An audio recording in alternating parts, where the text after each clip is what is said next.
And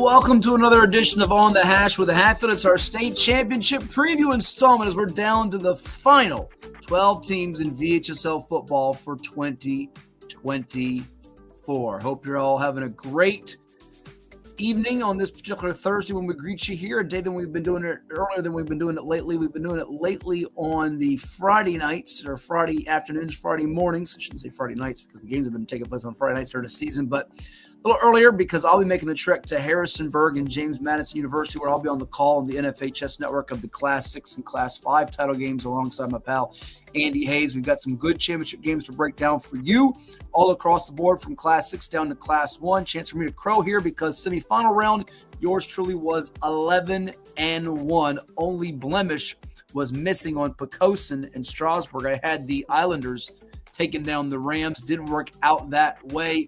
But kudos to Strasburg as they marched on and continue their excellent season. They'll be getting ready to take on the Graham G-Men in the state championship game coming up in Salem in Class 2. You got Grayson County, the lowest seeded team left, the number 3 seed in Class 1, taking on Essex, who fell in last year's title game to Galax at the very end. So Todd Jones's Trojans, who had that one blemish against Rappahannock, going to try to avenge that. They did that, and they'll try to avenge the sour taste from a year ago in the finals, get themselves a championship. Class 3 and Class 4 games at Liberty University in Lynchburg. You've got Liberty Christian trying to repeat. You got Phoebus trying to four-peat. Phantoms take on a Verona Blue Devils team that's playing mighty good.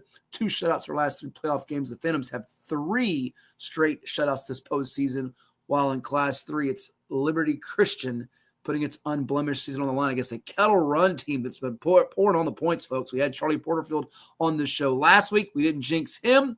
Unfortunately for John Brown and Colonial Forge, his season came to a halt against Oscar Smith, which we'll get to in a moment. But Kettle Run's offense has just been superb this season. They've scored 27-plus all year long. That was their lowest output. And, in fact, if you look at the offenses left, only Maury's averaging more points per game of the 12 teams standing across the board from Class 6 down to Class 1. What about Class 6 and Class 5? Those games at JMU will feature Madison, unbeaten, taking on Oscar Smith, unblemished, a rematch of the 2021 title game. And in Class 5, Maury trying to repeat as they take on the Briar Woods Falcons. Another 3-loss team that's a surprise to some in the championship round. Maybe not to all, but to some. A little bit of a surprise. Let's go through some of the things that happened in the semifinal rounds. We talked about, you saw the ticker scroll about what transpired as far as who got to the finals, but I want to give a quick salute to 2 teams that fell in semifinal rounds. They gave valiant efforts.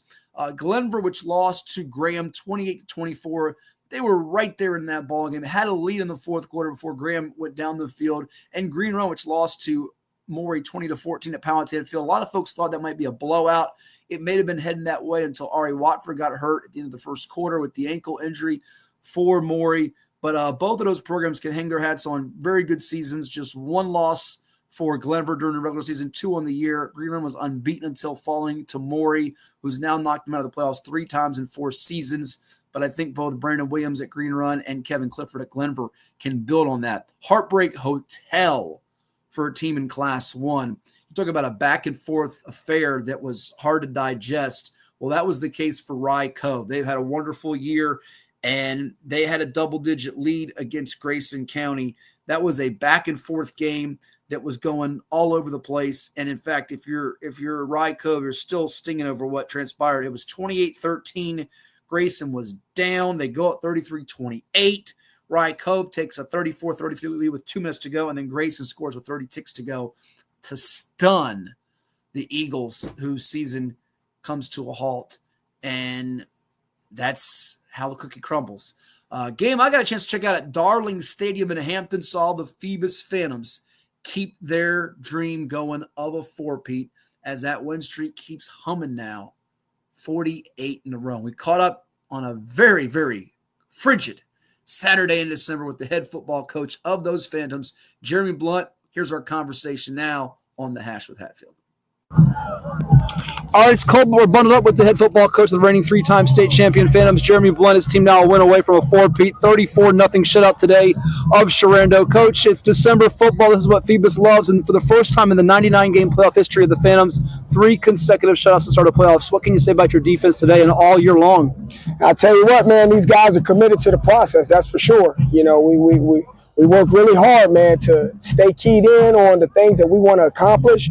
You know, we put those goals out in front of them, and these guys really they really zone in on the goals, man, and those objectives, man. So, you know, we just want to come out here and play a good game of football, man, and I think all 3 phases we were able to do that today. I think on one of the 3 turnovers you forced, it was fitting that your, I guess, Bash Brother linebacker combination of Caleb Tillery and Brendan Thompson helped create and recover that takeaway. And then in addition to those 2 guys, Jonathan Rogers has really elevated his play to a whole other level this postseason. He's been everywhere getting tackles for loss and sacks and just eating. I tell you what, man, you know, that's what it's about. It's a team approach. You know, 11 men on the field, 11 guys to the ball. So, you know, I'm just happy for the guys right now, man, and they're really buying into what we're trying to do. And, you know, we're just taking this thing one day at a time, one step at a time. Your sophomore quarterback, Marcus Banks, completes his first 14 passes of this game. What did you notice? Because you're known for the running game at Phoebus, and you had success with Davion the Bull Roberts going over 100 to get on the ground today, 3 touchdowns. But what did you notice? Did you think they were going to sell out against the run, and you had some opportunities through the air? What did you see coming in? I think just good football is taking what the opponent is giving you. And, you know, some days it calls for more in the air. Some days it calls for more on the ground. Other days it's more of a balanced approach. So whatever we're faced with, man, we just want to make sure that we're coming out and taking advantage of the opportunity.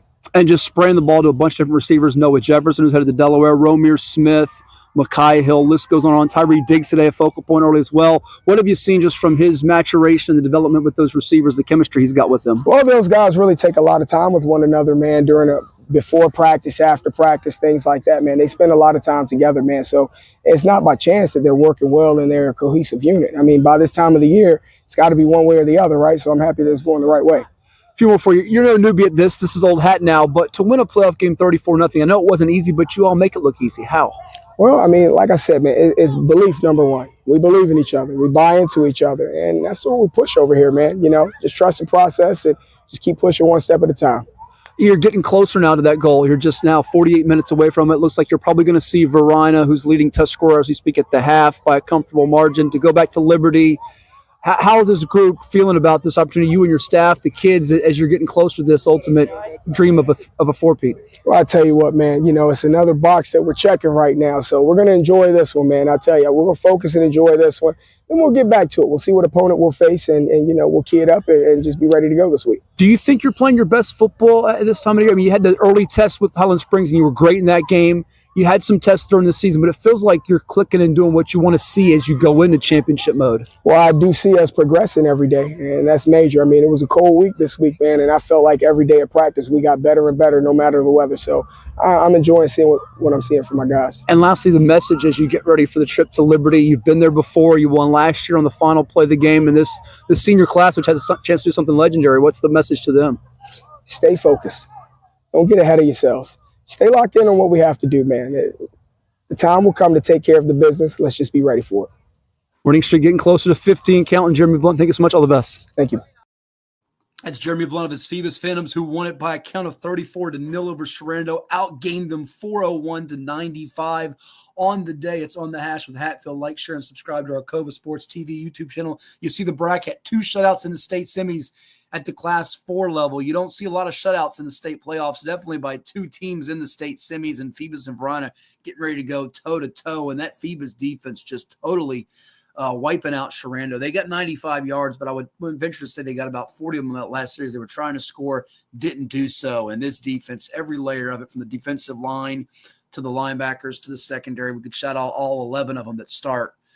They're all playing really, really well. And one of those juniors who has stepped up his play mightily for the Phantoms, and he plays both on the offensive line and the defensive line. Sort of an unsung hero. We've talked about one of our favorites with his personality and just his leadership being Marcus Hobson. We asked this young man about him.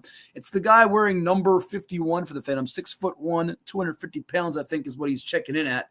He'll correct me if I'm wrong on that in this interview. And that's Troy Solomona. Here's our little chat with Troy after the win over Sharando. Phantoms now 13-0, now 1 win away from the prize, taking on Verina coming up on Saturday at Liberty. Here's what Troy told us after the win over Sharando on the Hash with Hatfield. I'm here with Phoebus junior defensive lineman Troy Solomona. The Phantoms pitch a 34-0 shutout of Sharando here in the Class 4 State Semifinals at Darling Stadium. Troy, it's the final game at Darling. You're getting ready to go to Liberty for the State Championship. How does it feel to win and do it in such dominant fashion today?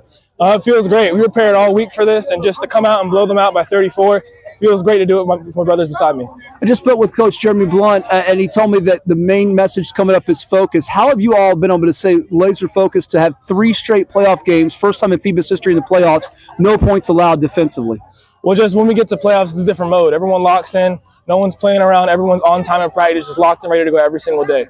Now, you're starting on both sides of the line, correct? Right, yes, tackle sir. isn't on the O-line, Yes, and then sir. defensive line, you're playing end or tackle. What are you playing? I play end. And how taxing is that? It's cold out here. It can be tiring, but you probably also enjoy it and relish it, don't you? Yes, I enjoy it very much. At times it gets tiring, but when you look back and you see everything that all players that play both sides of the ball, all that we do, it's really, really fun.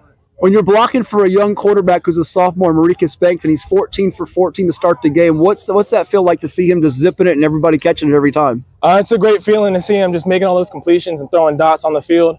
We love protecting him. He's our guy. We're just always there for him. Feels like you've gotten better from game one to now. How have you improved as a football player from sophomore to junior year and from game one this season to now?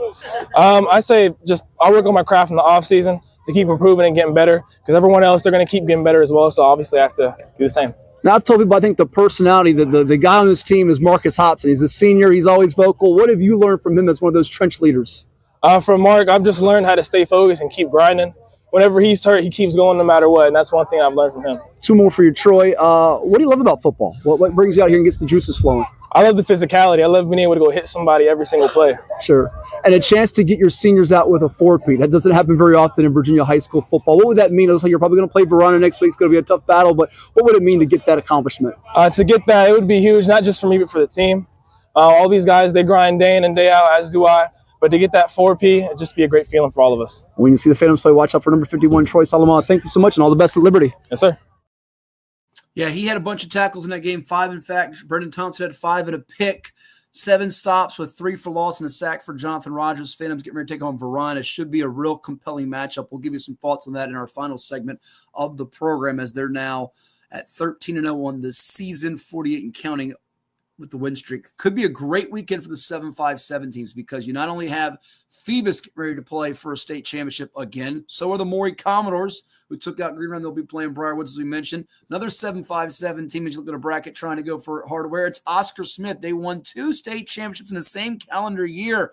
Are we putting enough respect, put some respect on the name of Chris Scott, the Tigers, and his entire coaching staff as they try to get their 3rd championship at the helm there? Remember, Richard Morgan won 2 in 2008, 2011. They came so close 3 years in a row against Westfield at the end of Morgan's tenure.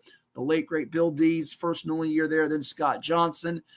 They've been in a number of state championship games. This team may be arriving sooner than some expected. Madison is no joke, though, at 14-0. I know the Tigers say we smoked them 3 years ago. Well, we'll see if that's going to be the case again this year. And then you also have for the 7-5-7, the 3 teams trying to win a championship, but this has been a year where you have 3 teams trying to win a championship with a goose egg in the loss column. That's not typical either, because these teams have played some good schedules. You look at what Phoebus did playing Highland Springs in the first game of the year, Maury playing Wise and playing Highland Springs and playing Dinwiddie. Though Lafayette and Pocosa came up short, could be a great weekend for the teams from Tidewater. We say hello to Woodrow out there watching, and all the folks out there tuning in through our Instagram, through our Facebook, through our LinkedIn, through VirginiaPreps.com, all over the web with us here on the Hash with Hatfield. Coming up next here on the program, it's going to be Madison head football coach Justin Counts. His team trying to finish off an unbeaten season. He's going to be our next guest here as we take a quick timeout and come back with more, and we'll break it down with all of you, his team, how they've gotten here, the chess match with Oscar Smith, what his team must do to be successful, what concerns him about the Tigers. It's all coming your way after we hear from some of the sponsors like Town Bank and Chicho's Pizza. We'll be back shortly with Coach Counts right here on the Hash with Hatfield. Hit that subscribe button, that like button, that share button on YouTube with Cova Sports TV. As a banker at Town Bank, we believe that people bank with people, not with banks. You're looking for an actual personal relationship, and that's what you get at our bank. You get that person that gets to know you, gets to know your business, is there for you. I think that is what motivates us, what drives us. And the idea that we are trying to serve others and enrich lives, I think is very true.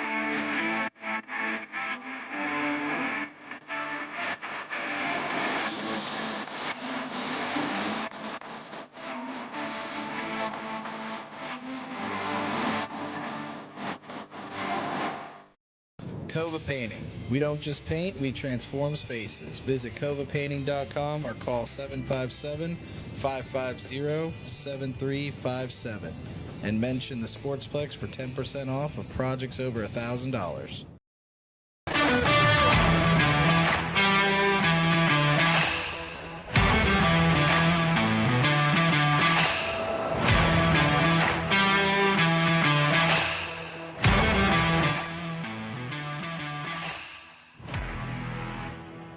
And welcome back to On the Hash with Hatfield. Like, share, and subscribe to our Kova Sports TV YouTube channel, wherever you may be tuning in. We thank you for doing so. We have a special guest with us. He is the head football coach in his 8th season, I do believe, of the James Madison High School Warhawks. And what a run they have been on here.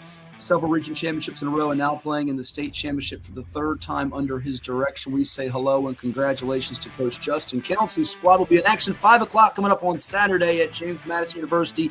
Undefeated are the Warhawks taking on the unbeaten Oscar Smith Tigers. Coach, great to have you on the show. It's always good to be talking football when you're undefeated playing for a state championship, isn't it? Yes, sir. Yes, sir. I certainly appreciate you having me. Well, our pleasure. Tell me about this particular group. You guys have been knocking on the door for a few years now. You've been in championship games before, both against Oscar Smith in 2021 at Old Dominion University in Norfolk. Got the privilege to call your squad in that championship game on the air for the NFHS Network. Also against Freedom of Woodbridge, I should say, in addition to Oscar Smith. This team, what's unique about this squad? What's special about them? Because I feel like you knew in the offseason this team had the potential to be something like this, and now you've realized a lot of that potential. Yeah. Well, I think first off, we've got a lot of seniors, guys who, like you said, who have been in big games and kind of understand what that looks like, what it's going to take for us to be able to win a state championship. I think obviously the success that we've had the last couple of years, the kids that we've had come through the program have kind of set a standard of how we got to work in the off season, the things that we got to do to prepare and be ready. And I think these guys have really kind of pushed that even to the next level. They've done a great job of kind of showing our younger guys what it's all about and kind of bringing them along quickly so that they could fill in some of those spots of guys that we graduated last year. And then again, like I said, we've got great senior leadership on both sides of the ball. Kids that just really enjoy football, like to come to work, like to practice. And that's really shown in the way we've played on the field this year. And one of the things I think I write all the time, it feels like every August on VirginiaPreps.com, is you graduate 29, 33, 35 seniors, yet you don't rebuild, you reload. And that's a credit to you, your coaching staff, the hard work of your kids, the dedication and preparation they've established. When you took over for the late Lenny Schultz as the head coach several years back, what was the thing you wanted to do in terms of to keep the program successful, but also reach a new level? And then also, what were the things you were trying to implement differently that maybe hadn't been done before? Yeah, I don't know that we really did all that much different. And I was on the staff with Lenny. Most of the staff has remained the same in the transition and kind of through the last 8 years. So we kind of had a blueprint of what we wanted to do. And a lot of it really revolved around participation, encouraging, there's a finite number of athletes walking around the school. We got to make sure that those guys are playing as many sports as they can. So we've had great cooperation among our other coaches in the building. We've kind of encouraged all these kids to play as many sports as they can. So we've been fortunate to get, majority of the athletes in our school to participate in football. And then obviously kind of establishing the weight room, establishing the off-season work, kind of what's required for us to be successful. That was something that Lenny really preached. And we've had great buy-in from our kids. And And there's just an excitement, when they kind of join the program as ninth graders to try to accomplish things and maybe push this thing along a little bit further than the class before them did.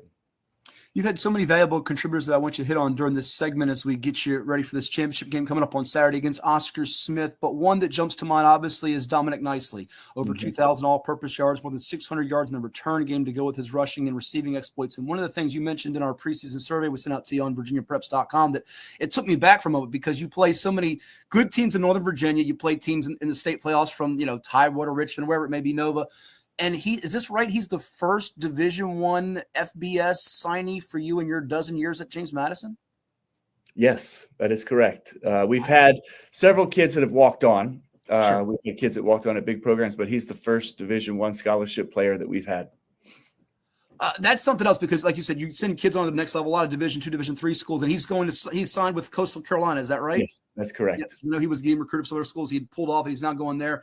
Tell me about what makes him so unique and a difference maker for you, and to do what he's done this year. It's pretty impressive looking at the numbers. Yeah, well, I wish I could take credit for Dominic. He was a special talent when he walked through our door as a ninth grader. Obviously we don't get a lot of kids like him, and he's just what I'm most proud of really is he made a decision as a younger player that he wanted to be a college football player, and number one, he started taking care of his business in the classroom and make sure he put himself in position to have those opportunities. And number two, he really went to work to try to maximize the talents that he has. And where he's really grown for us in our program is as a leader. And, he's taken practice a lot more seriously. He's really kind of dedicated himself to being a great football player. And he's been a great example for our younger guys.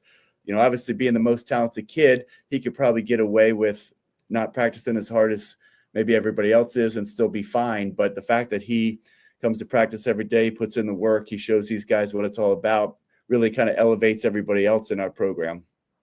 Something that jumps out to me, Coach, I'm not sure if it does to you as well. When we're talking about Madison High School, what you guys have built in terms of a tradition in a program, Westfield, Centerville, you go to Oscar Smith, Maury, Phoebus, and Tidewater, your Highland Springs is your Varinas and Richmond is you see this sibling lineage. And you've got that with Dom Nicely, his older brother Darren, you had a chance to coach. And then you also have with your quarterback and Cale Yates, older brother Cord, not just those two. I'm sure it's more than just those. But what does that do when you get a player who sees what older brother did? Or sometimes it's not just football. It could be older sister in another sport, volleyball, girls basketball, whatever it may be, softball. They see that, and then there's that bar they want to reach or exceed. Is there something there that's internally, and does it make it easier for you all as coaches to know that there's a little bit of self-motivation and already they know what it takes? They've seen what the older sibling went through.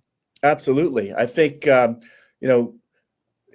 use Cale as an example. His two older brothers played for us, and, Cale's been being dragged to the weight room or to the field to work out since he was probably in, 5th or 6th grade. And just to kind of see the work ethic that it takes to be successful and what these kids have put in, and then be able to demonstrate that to other guys in our program. I think that goes a really long way. I mean, obviously, when these kids come in as freshmen, they see the seniors and they're these big, strong kids who are successful, but they don't realize that they were in the exact same place when they were ninth graders. They just worked hard and put themselves in a position to be successful. So to be able to have that through the different families and then also be able to relate that to our other kids as they come through the program. And that's kind of helped perpetuate our success, is the fact that the work ethic and like I said, the standard has been established of what needs to happen for us to be successful.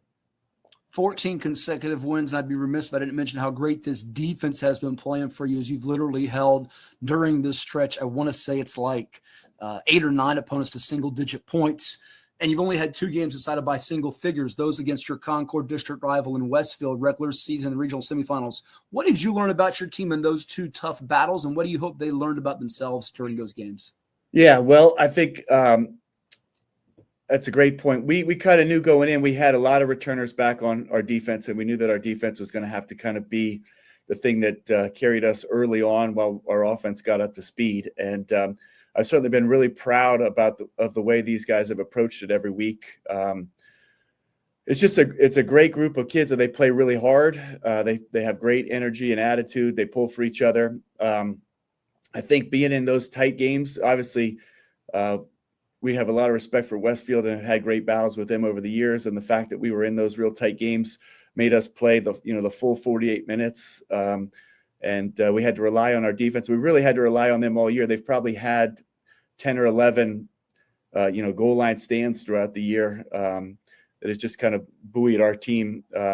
Every time we've needed somebody to step up and make a big play, those guys have done it on that side of the ball. So certainly proud of those guys. I think, like I said, we knew going in that that'd be a real strong unit for us, but they've kind of exceeded our expectations.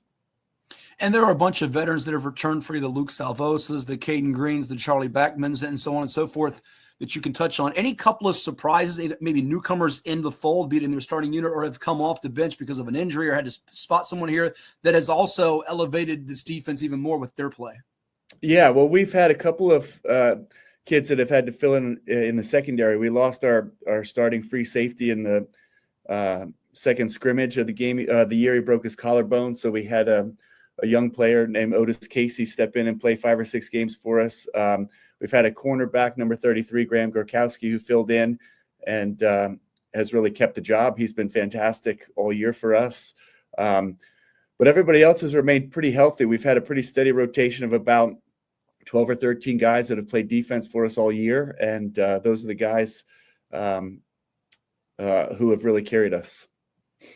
What would you say the strength of this defense is? Is it the speed? Is it the physicality? Is it the aggressiveness? Is it the smarts? What do you think makes your defense such an elite level one?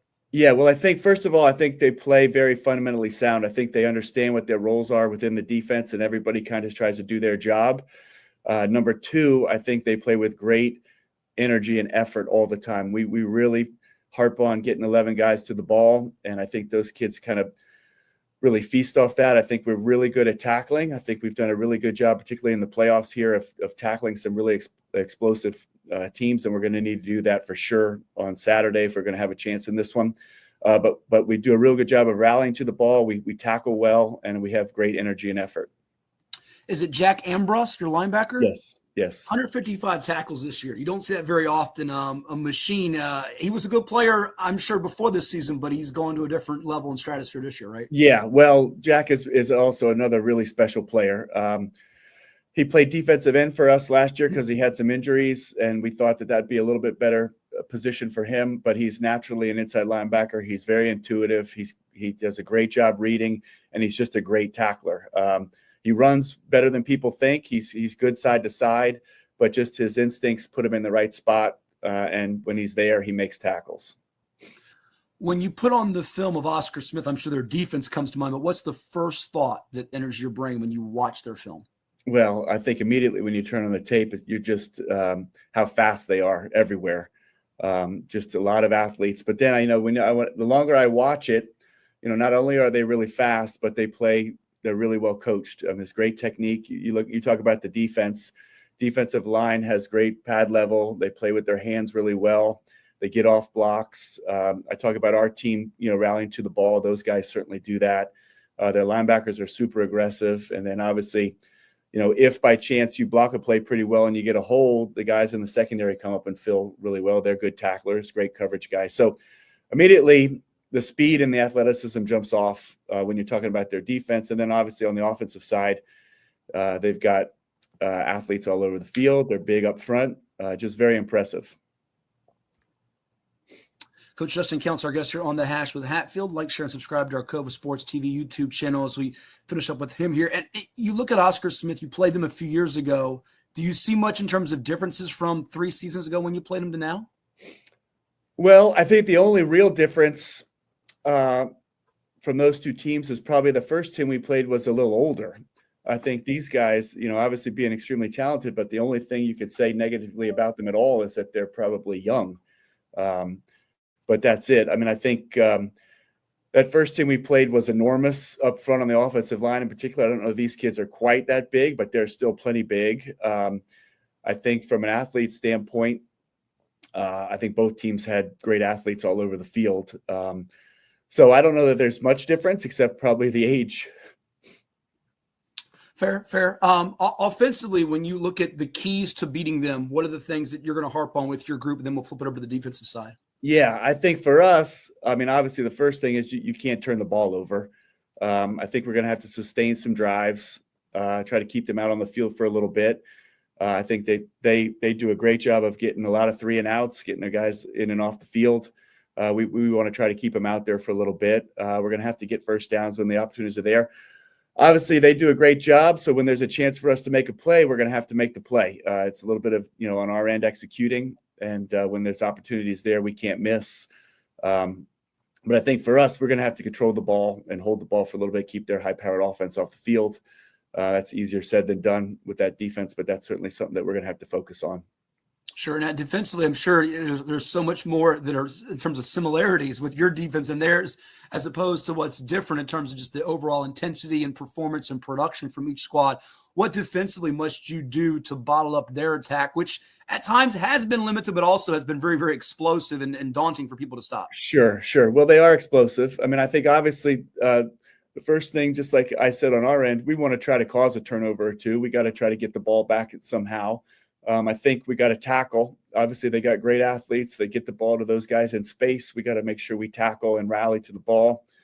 We got to be really stout up front. I think if they can control the game and run the ball, we're going to be in a lot of trouble. I think we want to really try to win the battle up front. If we can do that, we can put them in kind of behind the chains in some obvious passing situations. We can give some help on some of those great receivers that they have. If they're able to run the ball and put us in second and short, we're going to have a tough time. But I think our guys have done a great job of that all year long. I think, if winning a state championship was easy, everybody would do it. It's going to be tough, obviously. We got our work cut out for us. But like I said, our boys have risen to the occasion all year long, and we're expecting them to come out and give it our best shot for sure. For sure. Last two, we'll let you go. We thank you so much for the time here, Coach. Now you're preparing for this championship game. Special teams-wise, we've talked about nicely as such a lethal return man. The kicking game, the punting game, the snapping, the holding, and then what you see from Oscar Smith's special teams unit. This is sometimes the forgotten aspect of a football game. Your assessment of how you guys have evolved in that area and what will be important in that aspect coming up on Saturday. Sure. Well, I think, special teams is going to be a huge part of it. I mean, we talk about turnovers. Essentially when you get a stop and make a team punt, it's basically a turnover. That gives us an opportunity to set up a return or perhaps get a block. And, the same for them. We want to make sure that we hold on to the ball, try to limit the amount of times that we have to punt. Obviously, they got some special guys returning, so we're going to have to cover the kicks. They're very athletic, so we're going to have to block and protect on field goals and punts really well. But, obviously that's an area of the game that's just as important as offense and defense, and that's an area that lends itself to big plays, either in the return game or a turnover block, a block of some type. So we're going to have to be really tight in those areas for sure. And lastly, getting an opportunity to play at James Madison University. You are James Madison High School, no relation in that regard, but to play closer to your home base there and your fans, I imagine it's going to be a great support coming out on Saturday. What's it mean? I know the last two trips you had to play at Old Dominion and Norfolk in the 757, but to have a 757 team come closer to your area, it's got to also maybe give you, I don't know if necessarily advantage is the right word, but a better comfort feeling, isn't it? Well, I think, being able to play in a college stadium and in that type of environment is really cool experience for all these kids, whether that's at ODU or JMU. I mean, I do think it'll be easier for our fans to get there, which is great. But I think, our guys traveled well down there and we had great representation. So I expect the same thing for us on Saturday. I think just the whole atmosphere of the state championship is really cool for high school kids. And I think that, everything about this is going to be something that I'm hoping our boys will really soak in. They'll enjoy, they'll appreciate. I hope it's something that they get to talk about for years to come when they're sitting down in the VNN 25 years talking about their experience in high school football. I hope these guys remember the opportunities they got to play in these big college stadiums and these big games. So it's going to be really cool. I think we're really looking forward to it. It's going to be exciting. And it's just something our boys have talked about all year long. Totally echo those sentiments, and well put by an outstanding head football coach, Justin Counts, the Madison Warhawks, whether you're playing at UVA, Virginia Tech, Old Dominion, Norfolk State, or in this case this year you got games at James Madison University, Liberty, and Salem. Just an awesome job the Virginia High School League does in putting on these championship games for these kids, student athletes, to celebrate them, and it'll be a fun one. 5 o'clock kickoff, the undefeated Madison Warhawks at 14-0, taking on the 14-0 undefeated Oscar Smith Tigers. Coach, thanks so much. We look forward to the game in Harrisonburg coming up on Saturday, and we'll talk again then. Yeah, absolutely, Matt. And again, thank you for all you do for high school football. Thank you very much. Our pleasure. That's Justin Counts, head football coach of the Madison Warhawks. It's On the Hash with Hatfield. We'll come back with more. We'll take a timeout after we hear from the sponsors. Stay tuned. You're watching on COVA Sports TV. What's up at DQ? Oh, just the best deal ever. The $7 bacon cheeseburger meal deal. Bacon cheeseburger, fries, drink, and a sundae. No time to be modest. It's all full size for just $7. Right now at DQ. Happy tastes good. Well, it's everybody's favorite time of year again. Time to prepare to make your annual donation to that infernal revenue service. And if you're like me, you need help. Help to keep that donation as small as possible. So get off your W-2 and call John Maynard at John's Tax Service. 455-6763. What makes a life a good one? Is it our adventures? Or the friends we find along the way? Is it the challenges we conquer together? Maybe it's the people's lives we touch every single day. So, what makes a life a good one? You'll have to figure that one out for yourself. What is more? Is it more reps, more strength, more stamina? We say it's all of that, but it's greater than just what's in the mirror. It's about improving your mental and physical health. More is a feeling of achievement, fulfillment, confidence. It's looking better, feeling better, being better, and it's our mission to get you there. Because here, you are more. One Life Fitness.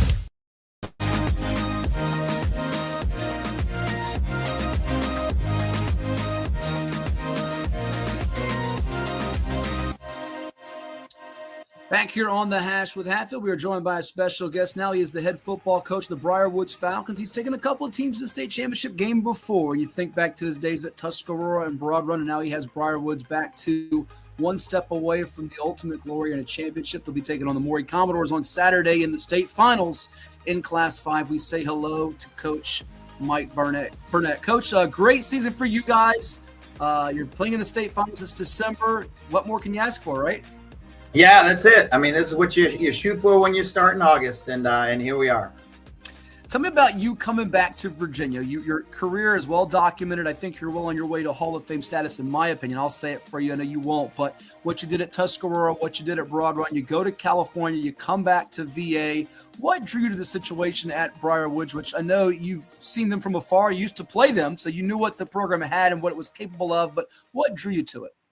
Yeah, I've always kind of been a program builder. I kind of like to do that. It's been my passion. And, my family decided to come back here. My sons go to Virginia Tech and JMU, so it seemed to make a lot of sense for us.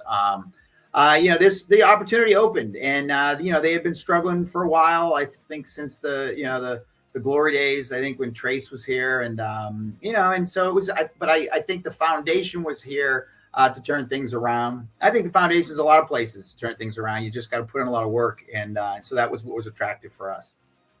Well, it didn't take too long for you to get to this point. And we all felt like, I remember saying to someone last summer that, it's going to be Maury and Stonebridge again. I said, watch out for that guy, Burnett. He knows what he's doing at Briar Woods. They could get there. He's got a senior class, a good one with guys like Brady Carmichael and Trey Dudley and Colin Capistrant and Lucas Russell. We'll get to all those guys in a moment. But for the last couple years, knowing that Stonebridge was that hurdle, I imagine you felt there would be that collision course in the playoffs with them again, and you had another close battle with the regular season.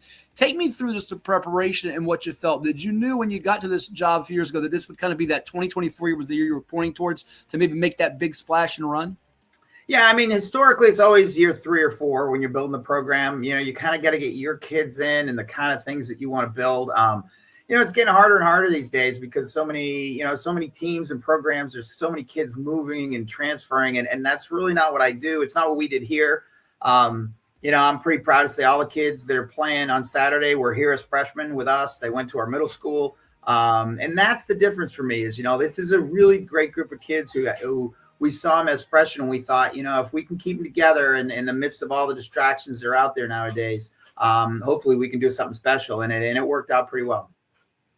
It really has. This year's team, I watched your first game on NFHS. You played John Champ, who's a really good program, played for a region championship against your old school in Tuscarora and 4C, and you lost at the end on a field goal, 7-6. I remember saying, my gosh, that one's going to sting. But there were some things that were positives in that game. Take me back to your journey, because you had some blemishes, close ones, them, Stonebridge, North Stafford, but I felt like a turning point was that game in early October. You played Fort Hill out of Maryland. You beat them. That was a team that's really good that a year ago you didn't beat, got shut out by. Take me through what you've seen as how this group has evolved, the evolution, the growth, the maturation, if you can. Yeah, that's a great question. We're not a deep team. I don't know that many teams are nowadays. I think numbers are sadly like declining in football a little bit, and so we're very thin. And we have fought through injuries. I mean, we started the season injured. I'm not gonna lie. And really until week 9 did we have what we consider most of our team healthy. And I think in ways that really helped us, because a lot of the younger kids who had to fill in and get us through some of those tougher games that we slipped up in have really, really risen the occasion. And now, we get these kids back. I mean, I think it's really made us whole and at the right time. And I think and I think you're absolutely right. The Fort Hill game was pivotal for us because, we were missing a lot of kids against North Stafford. We didn't play well.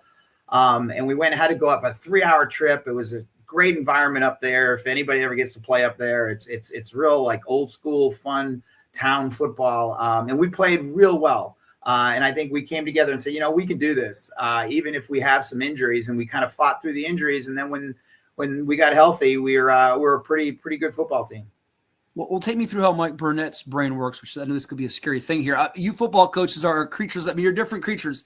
I heard John Harbaugh recently for the Ravens make the statement to the television pre-crew that it's a big difference between 8-4 and 7-5. You were 2-2, I think, going into that game. It's a big difference between 3-2, 2-3, right? So you're probably thinking like this game is going to matter for us in terms of seeding, hosting in the playoffs, and let's be honest here, getting a chance to host a region final like you did in a state semifinal made a big difference for you all, and I'm sure your fan base and your community loved that.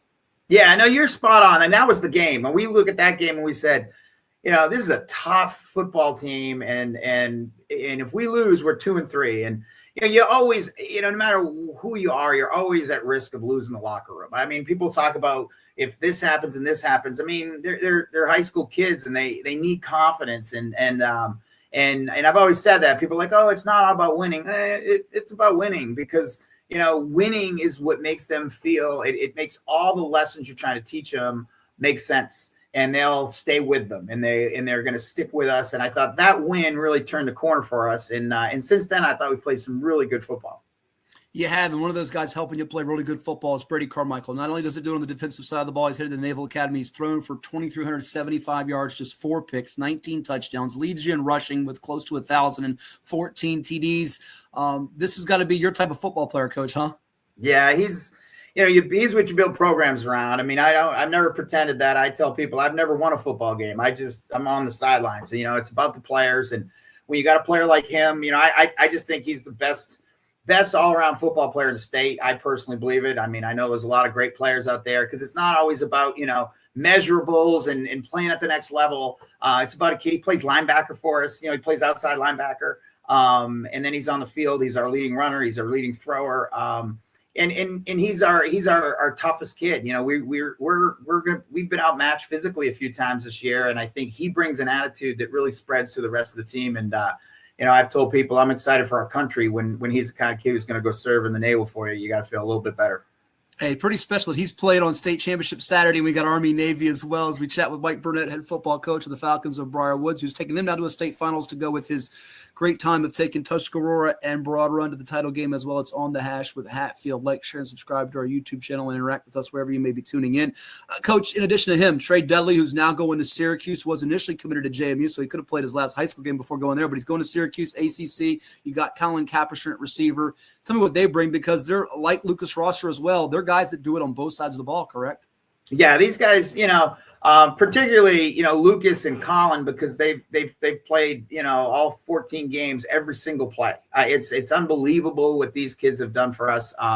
Lucas is, he's an all-state linebacker, but he's had to play. We had to move him at tailback because Trey is a great athlete, is a great player, but he's missed 6 games for us, and so and hasn't really been able. He didn't, get back in the backfield for us as a running back. So, when you look at kids like Lucas, who can be the middle linebacker and stop the LC Bird offense, and then turn around and and run it like a battering ram, because he's not really a running back. That's impressive. And then Colin Capistrano, I love throwback players. I mean, he's just a great high school football player. There's so much media attention on offers and scholarships and star ratings. And then there's these great high school football players, and we stop valuing those. And I think one of the reasons we're here is we have a lot of those kids, who you throw him the ball, he catches it. If you run his way, he tackles you. He doesn't run a 4.3 40. He's not 6'4". But anyone would tell you he's probably going to be an all-state player on both sides of the ball at 5'10", 180 pounds. And he's just a special kid to watch. You get those kids, you hold on to them tight.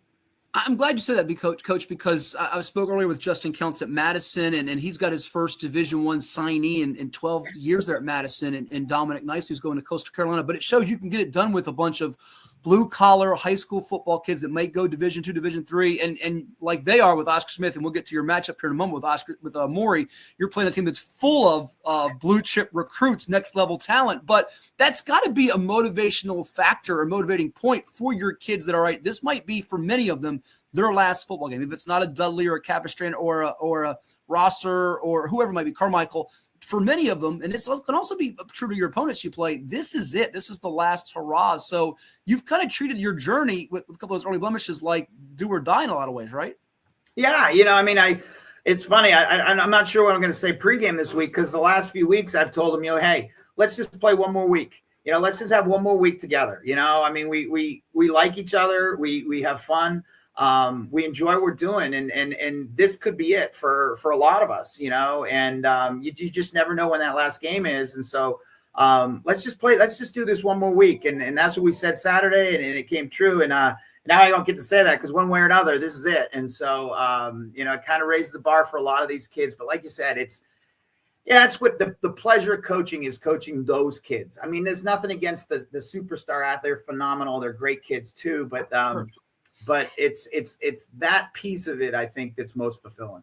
Yeah, you get the maximum out of them. We're talking with Mike Burnett as Falcons will be in action coming up 11:30 a.m. kickoff on the NFHS network. They'll be taking on undefeated Maury for the Class 5 State Championship. And, Coach, I want to go to our good friend Andy Hayes, I'll be calling the game with on the NFHS network coming up on Saturday. At Game Day Media Day, you brought up about one of the areas that you were unsure about going into the season was the offensive line. How has that group gelled and developed? And I know you played some young kids up front, and that'll be a key matchup for you against that Maury defensive front on Saturday.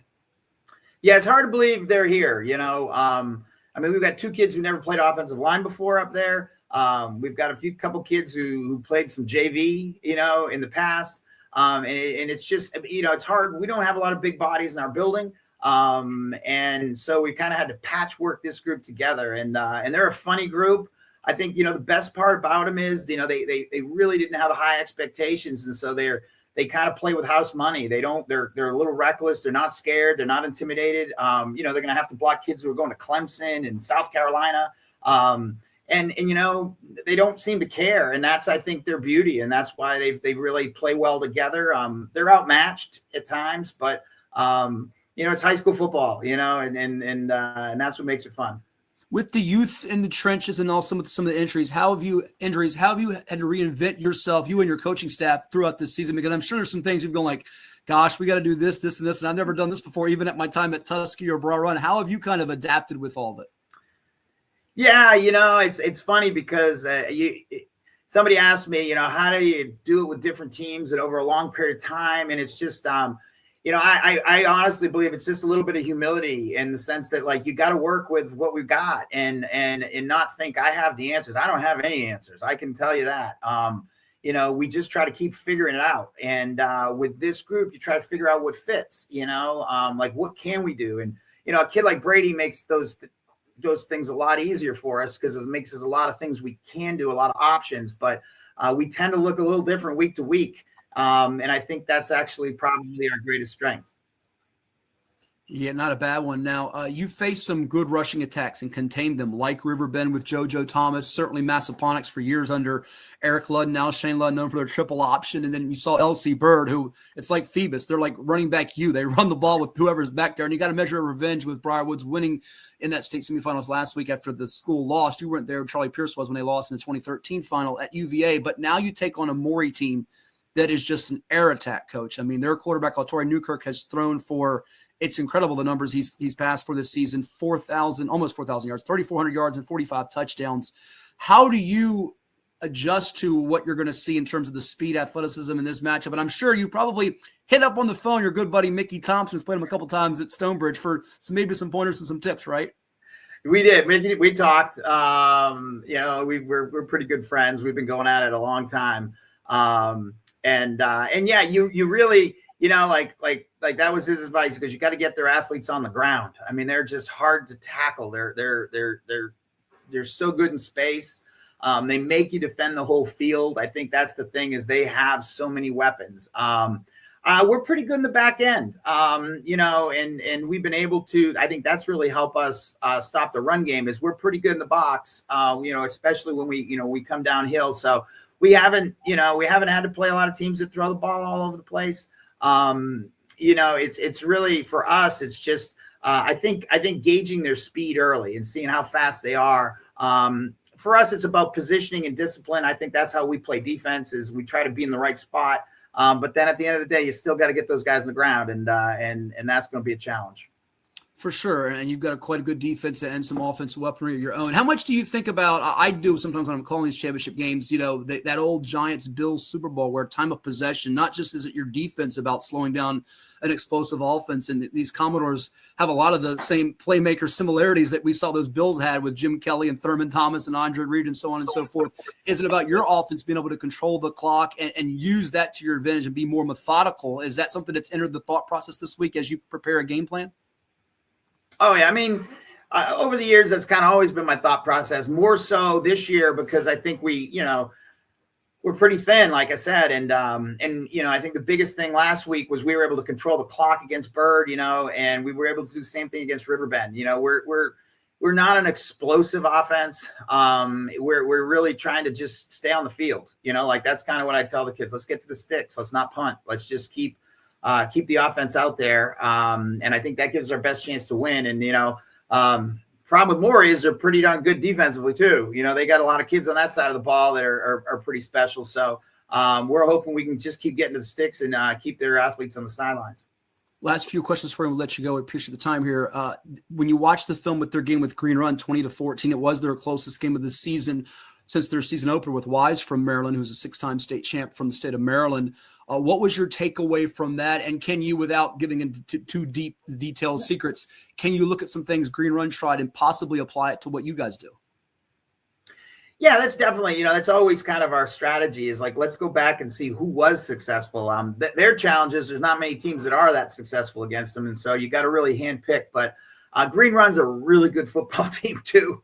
And so it's sometimes hard to translate. You're trying to figure out, well, can we do that? But yeah, I mean, we do think there's some things for us. It's really got to be about perfect execution. I mean, we really have to execute at a really high level and throughout the game. We can't turn the ball. I mean, you can't make mistakes against them. And we feel like if we can do that, there's enough there, and we've got enough firepower that we can, move the football. And that's going to be the key. If we can't, it could be a tough day. For sure. Now, I don't know if you're aware of it or not, but I will present it to you here because it has been reported locally this week in Tidewater, not by us at VirginiaPreps.com, but one of the media outlets, that Doreen McCain, the coach of Maury, has decided to hold out his 4-star defensive end, Ari Watford, who's going to Clemson. He does have an ankle injury he sustained against Green Run. Your thoughts in terms of, again, not giving away a secret, does that alter your game plan at all, A? And B, if you were in his shoes, and you've been in his shoes before as a coach in a state championship game, Tuscarora, Broad Run, Briarwoods, and this could apply to if you had a guy like a Dudley, a Carmichael, how difficult is that decision in terms of the kid's overall future, college pro potential, and keeping them fresh, keeping them healthy, and a state championship, him wanting to play? Take me through the kind of the coach's thought process of that whole situation, if you can. Yeah. I don't think it's ever about winning a state championship. I know that's kind of what people do, but it's not really what I do. I coach football, and this is a football game. And if they can play and they want to play, that's really what it's about. I don't really believe you're saving yourself for your future or anything like that. If you're not well, you play. If you're not 100%, you shouldn't be playing. I don't want to put kids in harm's way. I saw he went down with a pretty tough injury, and that's unfortunate because I know how that feels. You to lose players, and especially at this late in the season. So we don't, for us, it's like our kids are banged up, and the ones who can play are going to play. They're kids. My son's played for me, and I treat my players like I would my son, and if I'm never going to put him in harm's way. He's the joy of my life. And so these kids are someone's joy of their life. And so that's the most important thing, rather than football. And so, we'll play the 11 that are out there. Trust me, they got some kids who are coming in and fill their shoes that are, they're pretty good football players too. So they do. And does it alter much of what you try to do game plan wise? A little bit with him. I mean, he's a game changer, obviously. I mean, we kind of assumed he wasn't going to play based on the injury, but if he's there, I mean, LC Bird had a 6'4", 240-pound defensive end, with SEC offers, so it got us a little ready, because you can't go that way all the time. But if he's there, we'll adjust. But again, we got to be who we are. Sure. And that Chris Whitehead kid you're talking about for Bird is mighty special as well. Lastly, Coach, and we thank you for doing this. Tell me about just representing your school, Briar Woods, the whole area, Ashburn and Northern Virginia, taking on a 7-5-7 team in a state championship game, and just the opportunity in front of you. You're probably not given much of a chance by the outside public, but I'm sure you don't mind that, and you relish this underdog opportunity, don't you?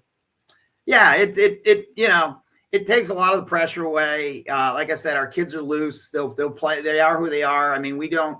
Like I said, we don't really predict outcomes, or we just, all we can do is control what's in our little world. And so I think it's awesome. I think you live for these moments. I've been really blessed to have, and good coaches and players and have a lot of these opportunities. And, I'm just enjoying it the most we can.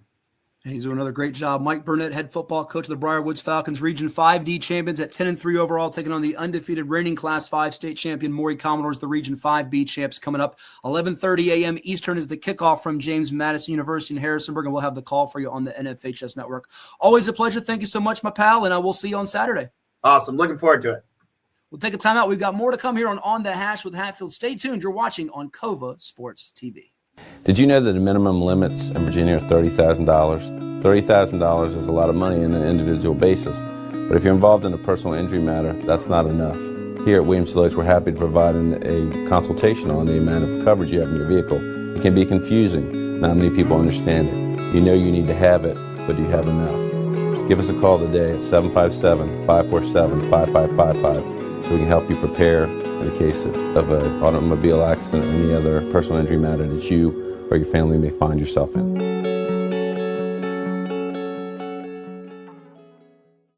What is more? Is it more reps, more strength, more stamina? We say it's all of that, but it's greater than just what's in the mirror. It's about improving your mental and physical health. More is a feeling of achievement, fulfillment, confidence. It's looking better, feeling better, being better, and it's our mission to get you there, because here you are more. One Life Fitness. What makes a life a good one? Is it our adventures? Or the friends we find along the way? Is it the challenges we conquer together? Maybe it's the people's lives we touch every single day. So, what makes a life a good one? You'll have to figure that one out for yourself. I'm Dr. Mark Cardelia, orthopedic surgeon and surgical director of the CHKD Sports Medicine Program. We see a lot of knee injuries in student athletes these days, and many of these are ACL tears. Parents often ask how to know when a knee injury may be serious. The most obvious symptom is severe pain or swelling in the knee joint. Your child may have heard a pop when the injury occurred. Look for signs they can't put weight on the knee around 48 hours after the injury, or if the knee feels unstable or wobbly. Those are all signs you should see a CHKD sports medicine specialist. Our sports medicine physicians, surgeons, athletic trainers, and physical therapists understand the needs of growing athletes and tailor treatment to fit each child's age and level of activity. Our goal is to accurately diagnose the problem in a timely fashion and provide the treatment that will ensure a safe return to activity. Kids want to play, and we want to help them get back in the game. To learn more, visit chkd.org. Sports medicine at CHKD. We're more than a hospital.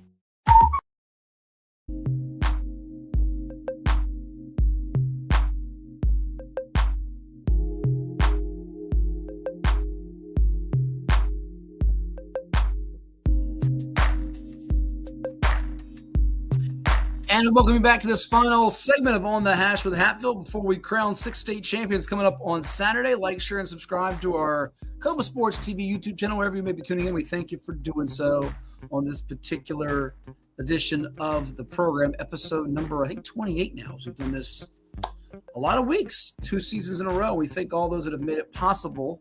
And we are dabbling with the idea of doing an all, you know how John Madden used to do his all Madden team, maybe an all Hatfield team, where I name an all 757 and an all state team encompassing all the classifications. I'm thinking about it. VHSL does its own with the coaches. I'll say it out loud. Some of the coaches come in there with some hidden agendas. I didn't say all of them. Some do. I said some. I didn't say which ones. But we're thinking about it. We're thinking about it. If time allows, if I can sit down and really sift through it. A lot of people do their teams, different newspapers do their teams, like the Richmond Times, the Virginia Pilot. They do a fine job with their teams. We want to do an all 757 or an all state team. I'm thinking about it. It's something I might end up doing, so we'll see. But as we finish up the show here, let's give you some quick hitter thoughts on the matchups, the championship games. You heard from Justin Counts of the Warhawks of Madison. You know, Oscar Smith's defense, and one of the things we touched on, he was just so impressed with the pad level, the aggression, just the way that defense moves. And Madison's got a really good defense too. I wonder if Madison can have enough of a passing attack here. I go back to when these two teams played 3 years ago, and Oscar Smith had 5 touchdowns of 30-plus yards. If they big play him again like that, they're going to win by a comfortable margin. 42-7 over Colonial Forge. It was a little bit of a misleading score because it was 7-7. Tigers got a score before the half. Forge opted to go for it, not kick a field goal. It could have been 14-10.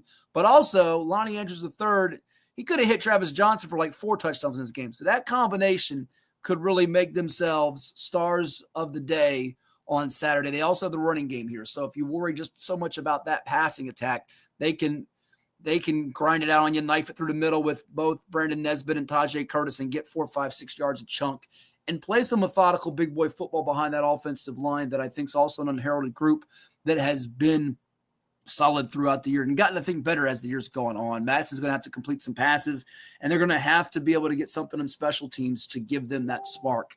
Ultimately, though, I do think it is a close ball game, closer than some believe. I give the Tigers the edge in this one. I do not think it is going to be, by any stretch of the imagination, one of those blowout type of games. I think this game will go down to the wire, potentially, if Madison's offense is able to step to the forefront and play a big game.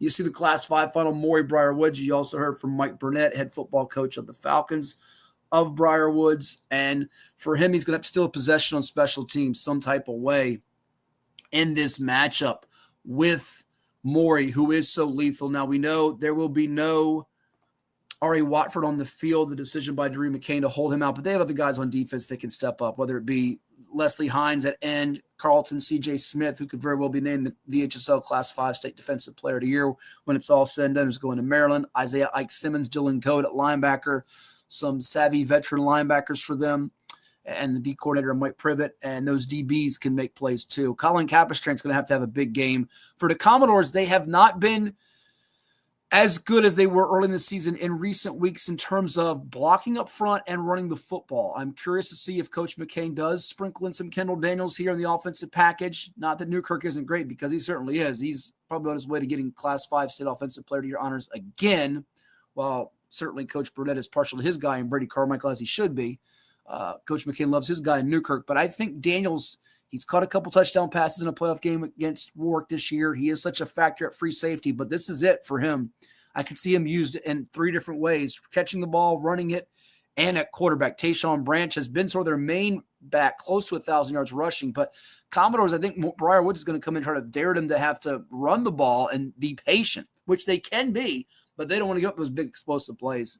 In the end, I think Maury wins this game by multiple scores, and it might be them with the biggest margin of victory when it's all said and done. If Briar Woods pulls this out, it would be the biggest surprise to me that you probably could have in terms of an outcome, taking nothing from them. But I just think Maury has too much firepower even in spite of no Watford. Running game being hit or miss at times, and even offensive line having an occasional issue here and there.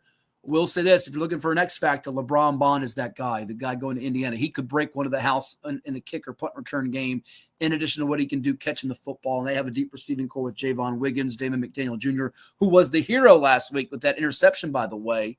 The Western Branch transfer, whose dad was one heck of a player back in his day, his heyday, starring with Percy Harvin at Lansdowne. We might have to get Dame Sr. and Dame Jr. on the show coming up to talk about that if they do win a championship. But that pick sealing the deal against the Green Run. But Wiggins and Matt Williams, Elijah Moss, they have a lot of guys that can catch the football, make plays for them. Although Williams has not been really used at receiver much this year. He's more of a defensive back. Jaden Avery, deep receiving core.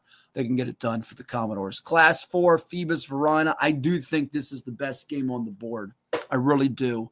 I think this is a very tense game. I've been hearing all week from some folks saying Phoebus is going to win this by 2 scores. Verona's going to knock them off, stop the streak, and they're going to win by 2 scores. I'll go out here and say right now, if either team wins this game by 21 plus, my jaw will hit the floor. I think this game is going to be played in the teens. I think it's going to be low scoring. I do think both offenses have the belief that they can go win it or tie it behind those sophomore quarterbacks in Maricus Banks of Phoebus, Caleb Weiss of Verona. As wonderful as the Phoebus receiving core has been, and it's been great lately. Noah Jefferson is going to Delaware, Tyree Diggs, Romir Smith. These guys have been balling out, and it's been what I thought was maybe one of their slight question marks going in. It's not been that way after they graduated some studs in Jordan Bass and Keontae Gray the last 2 years. Bass, who went to Pittsburgh, was State Player of the Year. Gray had that game-winning touchdown catch from Banks. Verona has the best receiver on the field, Damari Carter, and he can change this game up in the blink of an eye with one jump ball catch. He also makes plays on defense along with Miles Anderson. Those 2 D tackles for Verona are legit. And Javale Barksdale and Jay Sean Richardson, known as the Bull. That Bull's going to try to corral the other Bull, which is the Phoebus running back Davion Roberts. And I do think Phoebus's running game could be more consistent, although Weiss might be able to make a few more plays with his feet.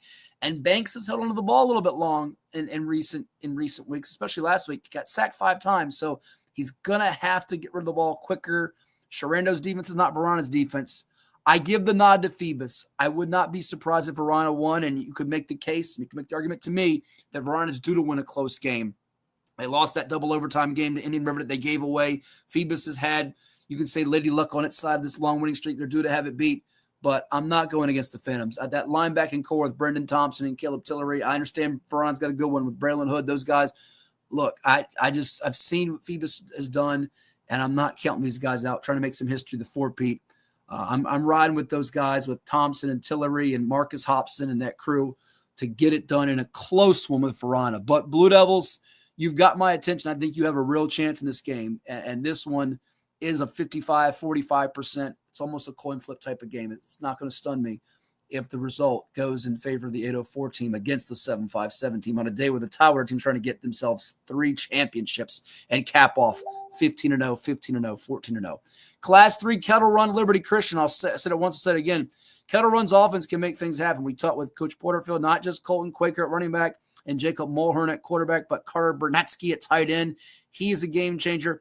To me, this game is going to come down to, can they tackle Liberty Christian's Gideon Davidson, the Cougars, that is.